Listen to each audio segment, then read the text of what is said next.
Welcome to the Reiki Coach on Call podcast. I'm Mary Riposo, a Reiki master, teacher, mentor, and author. And I give Reiki practitioners the tools they need to get their healing work out into the world. In the last few episodes, we've been talking about the business of Reiki. We've covered 4 different Reiki business paths: offering sessions, teaching classes, selling products, and hosting events. There's a lot to think about when it comes to your Reiki business. And I bet you have a bunch of questions swirling around in your head about which offerings to include in your business and where to start. So today, I'm going to put it all together for you and help you figure out where each of them fit into your Reiki business journey. I'll also share the story of my Reiki business and how I decided which components to add and when to add them. So stick with me and we'll go over everything you need to find the right Reiki business path for you. Welcome into my office. I'm sitting at my desk having some peppermint tea, one of my favorites. And to go with it, I have a gluten-free double chocolate brownie. But I think I'll have to save that for later. I'm all set, so grab a seat, pour a cup of tea for yourself, and let's talk Reiki. Okay, so I have a question for you. What stage is your Reiki business in? Do you know? Maybe you're not even aware that businesses go through stages.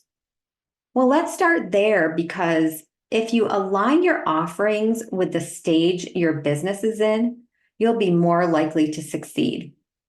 In other words, if you place your offerings into the business stage that will best support them, you'll be more likely to find Reiki business success.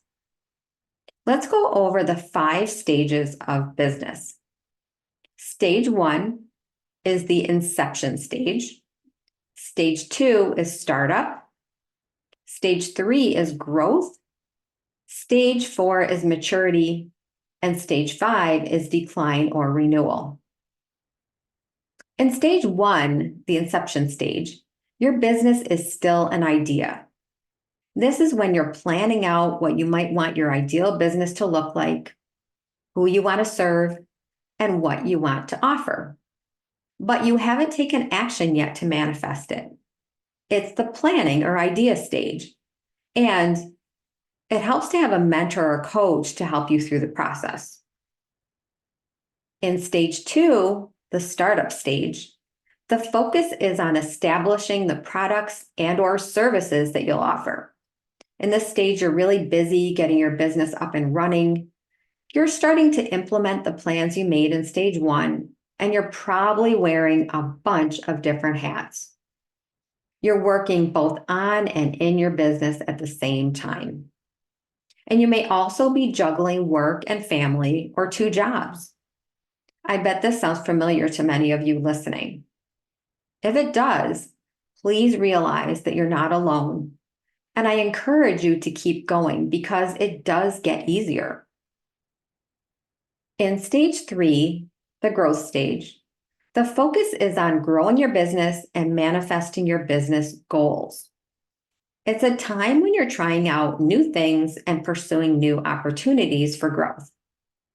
You'll need persistence during this stage as you learn from your successes and your failures. Your customer base gets bigger, and as you implement visibility strategies, more people know about you and what you do. This is when you can start making money as opposed to breaking even. Your goal in this stage is to manage growth by staying focused on your business goals. In stage 4, the maturity stage, the focus is on going beyond safety and security to stay relevant. In this stage, you have more brand awareness with customers and you're making money consistently. Because you're more secure, you may even decide to outsource some of your work to streamline your processes. Your challenge here is to stay relevant and expand or develop your business further. And then in the final stage, decline or renewal, the focus is on winding down or transitioning to a new model.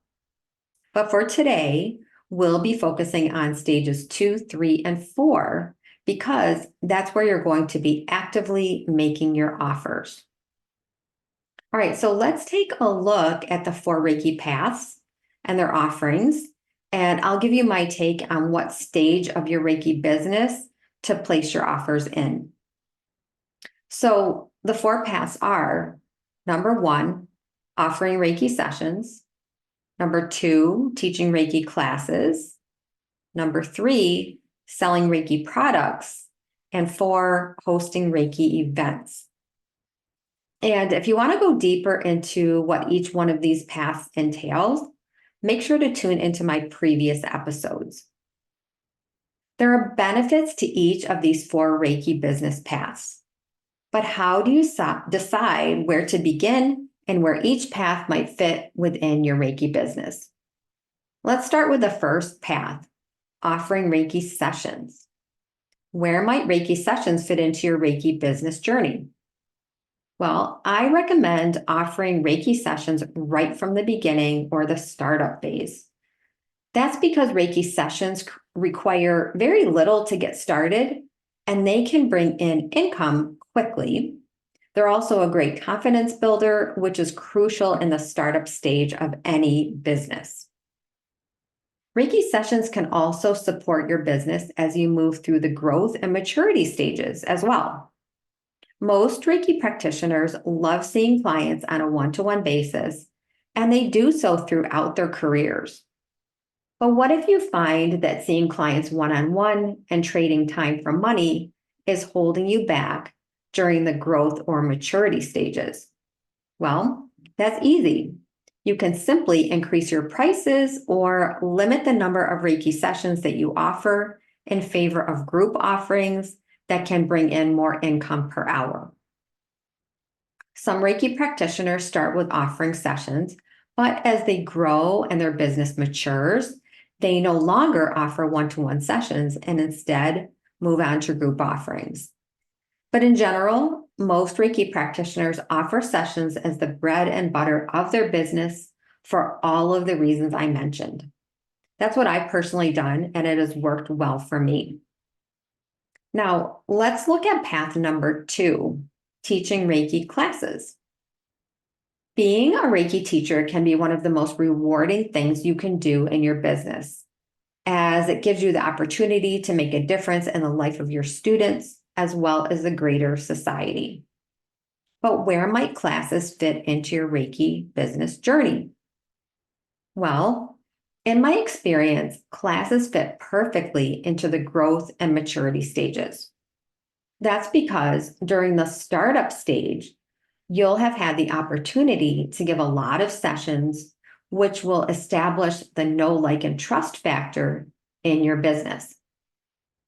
At that point, you'll likely have a good list of clients that you've served, and they're the ones who are most likely to take your classes when you begin offering them. And if you've given a lot of sessions, you'll also have a great deal of practical experience you can pull from when it comes to teaching your students. That's what I did, and it served me very well. Of course, some Reiki practitioners begin teaching classes right from the beginning in the startup stage. I know practitioners who only teach Reiki classes, and that is their sole offering. And then there are other Reiki practitioners who offer sessions and classes right from the start. That's totally fine, but truthfully, it may take you a little extra time and effort to get your classes up and running if you choose either of those paths. It's wise to always look at where your customers will come from when you think about creating an offering. Most Reiki students will have had at least one Reiki session prior to taking their first class, and most take Reiki training from their Reiki practitioner. So it only stands to reason that you'll want to gain a lot of practical experience through Reiki sessions before you offer to teach people the practices of Reiki. Otherwise, you'll need to invest a lot of time and money into marketing and visibility in order to reach enough people to get students for your classes. Okay, so that covers Reiki sessions and classes. But what about path number 3, selling products? When I say products, I mean physical or digital products that appeal to people who are consumers or practitioners of Reiki. Physical products could include candles, essential oils, jewelry, tea, clothing, crystals and stones. You get the picture. Or you could sell digital products such as guided meditations, ebooks, workshops, and printables, just to name a few. There are many benefits to selling products as a Reiki business path, such as increasing your bottom line, adding more value to your services, and building client loyalty. But where might product sales fit into your Reiki business journey? Well, in my experience, products fit perfectly into the growth and maturity stages. That's because in the startup stage, your focus is on establishing your core offerings, and you have a lot to do in order to get that right. But once you have things up and running, products can be a great addition to your service-based offerings. For one thing, they're a great way to make more money in your Reiki business. If you simply sell a few products in addition to whatever Reiki services you already offer, you'll be increasing passive revenue for your business, which is income from sources that aren't dependent on your time. Product sales usually happen at the end of a session when your client is checking out, or at any time if you have an online shop. Personally, I began selling products toward the end of my startup stage. I was offering in-person Reiki sessions, and I offered Reiki-infused jewelry as well as Reiki boxes. I had a display right in my Reiki room where my clients would see them, and they virtually sold themselves. Later on, when I had a wellness center, we had an entire shop that was dedicated to product sales. And now that my business is 100% remote, I sell digital products online, such as books, printables, and courses. And I'm grateful that my product sales strategy could shift to support how I run my business now. There are so many pros to product sales, such as building client loyalty and increasing retention. When you offer products that solve your clients' problems, you simplify their lives and save them time.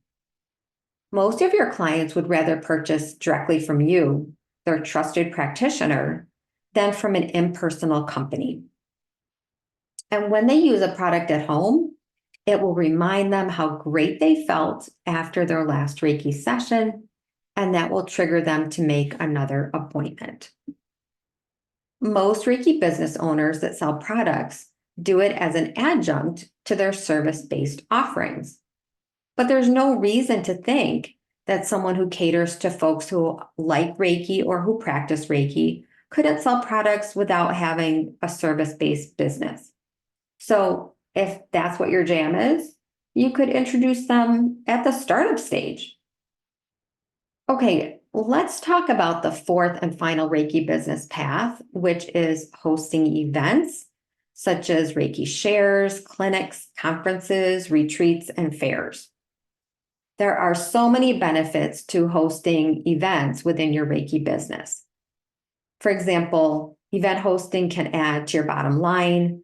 It can create a positive impact in the lives of others. And as an event host, you'll automatically be seen as an authority in your field. But where might hosting events fit into your Reiki business journey? Well, in my experience, event hosting fits perfectly into the growth and maturity stages. As with teaching classes and selling products, it makes sense to get your business up and running with your core offer or offers, which are typically service-based, during the startup stage. Then as your business grows and matures, Adding events in can enhance your core offerings. That being said, for most Reiki businesses, I recommend starting small, like offering Reiki shares, especially if you don't have a good amount of experience with event planning. That way, you can get your feet wet and scale into bigger events from there. But if you're someone with event planning experience, or if you want to exclusively offer Reiki-based events as opposed to other offerings, of course, you would begin straight off with offering events. Personally, I started out offering in-person Reiki shares as a solution to my students' needs for practice opportunities.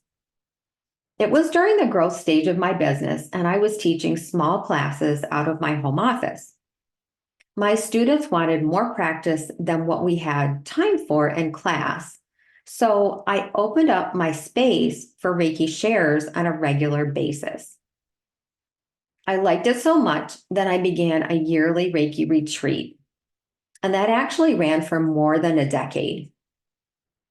And when I had the large space within my wellness center, I hosted a Reiki clinic to offer to the public an affordable way to experience Reiki treatments.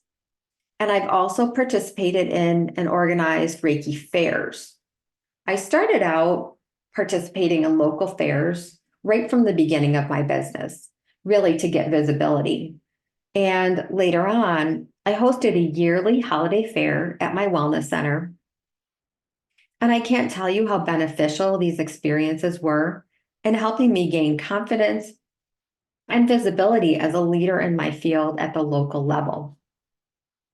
So, to recap, we've looked at 4 Reiki business paths: 1, offering sessions; 2, teaching classes; 3, selling products; and 4, hosting events. And we looked at where they might fit into your Reiki business journey. We also looked at the 3 main stages of business: startup, growth, and maturity. And I've given you some guidelines to consider, but in general, I recommend offering Reiki sessions when you're in the startup stage of your business. Having a solid grounding in the practice of Reiki can really inform and enhance any other paths that you eventually add to your business. For example, say one of your goals for your Reiki business is to teach Reiki classes. And in my opinion, the best teachers pull from the experiences that they've had from their own practice in the field that they're teaching. It's the same with Reiki. A good Reiki teacher can tell stories about what they've experienced in their sessions that will illustrate the points that they're teaching in their classes. And it's also common practice for Reiki teachers to fill their classes from their client base. After all, if you were looking for a Reiki class, wouldn't you want to learn from someone who you know who has personally treated you? I always recommend that prospective Reiki students have at least one Reiki session from the teacher that they're thinking about studying with. Of course, not every Reiki practitioner decides to or even wants to teach. For most practitioners, offering Reiki sessions will be their primary business path. If you're a newish Reiki practitioner, I recommend that you begin by offering sessions and then add classes once your business is in the growth stage. Adding classes to an already established practice is a good way to build your business. And you're more likely to be successful in filling your classes, and you won't have to work as hard or pay as much money for advertising. If you're considering selling products and or hosting events, I recommend adding them to the growth stage. It can be tempting to add a bunch of different offerings and components to your Reiki business at the beginning, but usually that's not the best idea. When that happens, it tends to be your self-doubt talking, telling you to do more in order to ensure your success. It's that little voice inside your head telling you that you're not enough, and that leads you to try and copy what large or more established businesses are doing. But it's important to remember that other businesses didn't start out with a full slate of offerings. They began with one thing and built upon it incrementally by learning what works and what doesn't.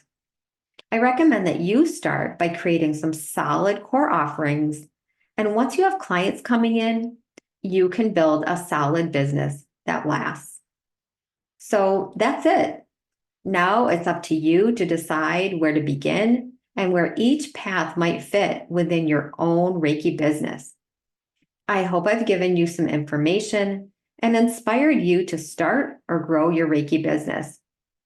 I know you can do it, and I'll be here cheering you on. If you need a little more help, contact me to scheduling a mentoring call, and make sure to grab my Grow Your Reiki Business book. In the meantime, subscribe so you'll never miss an episode, and I'll see you next time for the Reiki Coach on Call podcast.